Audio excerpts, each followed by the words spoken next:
Você é daquelas pessoas que tem medo de ficar sozinha? Que diz, eu não consigo ficar sozinha, sozinha me dá muita solidão, e essa solidão me traz ansiedade.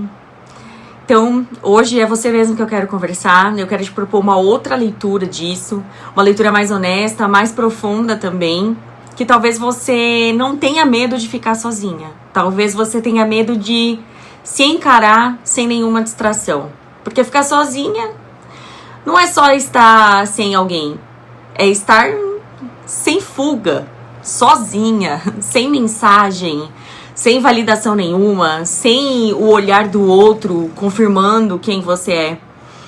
E isso pode assustar. Na neurociência comportamental, o cérebro busca previsibilidade, mesmo quando a previsibilidade é ruim, mesmo que a previsibilidade doa. E é por isso que muita gente prefere um relacionamento que machuca do que ouvir o silêncio que obriga a escutar a si mesma. O cérebro entende o conhecido como seguro e o desconhecido, mesmo que libertador, uma ameaça. Então você se mantém ali ocupada, se mantém em relações totalmente rasas, se mantém em conversas que não conectam, em vínculos que preenchem o tempo, mas que não faz nenhum sentido. Mas não é porque você gosta disso. Talvez seja porque esse vazio te confronta. E o vazio pergunta coisas que você vem evitando anos e anos. Quem sou eu sem o outro? O que eu quero de verdade? Por que eu aceito tão pouco? O que em mim ainda dói? Então a psicanálise chama isso de medo do encontro com o próprio eu. Porque quando você se encara, você encontra não só força, você encontra também feridas que existem dentro de você. E ninguém nos ensinou a lidar com as feridas emocionais, né? Nos ensinaram simplesmente a fugir delas. Você aprende a preencher esse silêncio, a ocupar todos os espacinhos que estão em aberto, a não ficar sozinha nem por um minuto. Só que a solidão, ela não é a ausência de pessoas. Solidão é a ausência de si.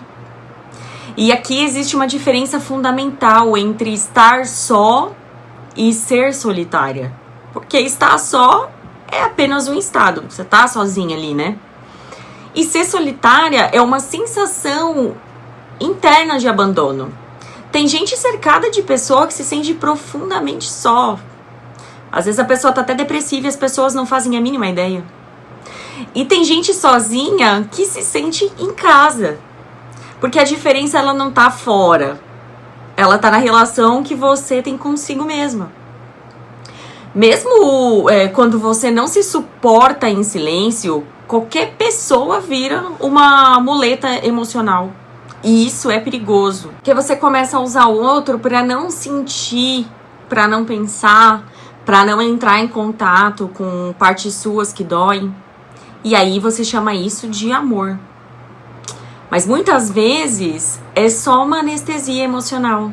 Porque relacionamento nenhum foi feito para te salvar de você mesma. Entende? Quando você usa o outro como uma fuga, você cobra demais dessa pessoa, você espera demais, e aí você acaba se frustrando demais também. Porque ninguém consegue sustentar o papel de preencher um vazio que não é dele. E aqui tá um ponto muito importante, porque medo de ficar sozinha não nasce do nada. Isso precisa ser investigado. Porque ele costuma nascer de histórias onde você foi deixada, que você foi ignorada, pode ter sido substituída ou então emocionalmente negligenciada. O cérebro, ele associa a solidão a perigo, a abandono, a dor. Então ele faz de tudo para evitar esse estado, mesmo que isso custe a sua paz, mesmo que isso custe a sua identidade, mesmo que custe até mesmo a sua liberdade emocional. E talvez agora você esteja se perguntando, tá, mas como que eu paro de ter esse medo? E simplesmente eu te digo que a resposta não é se forçar a ficar sozinha de uma vez. É você aprender a habitar a si mesma bem aos poucos. É você saber transformar essa solidão em encontro. Mas dá pra você começar pequenininho, com momentos curtos de silêncio. Fica um pouco sem o celular, sem distração, observando os seus pensamentos sem fugir deles. Começa a perceber o que dói, o que te incomoda, o que pede a sua atenção. Porque o medo, ele não diminui quando você foge. Ele diminui quando você atravessa aquela passagem, que você enfrenta. E toda vez que você consegue ficar sozinho, sem se abandonar, alguma coisa muda. Você começa a escolher relação por desejo e não por carência. Você começa a aceitar menos, a se posicionar mais, a sentir menos medo de perder. E eu não tô falando só em relações amorosas, mas tô falando de diversas relações. Porque quem se sente inteira sozinha não aceita qualquer companhia.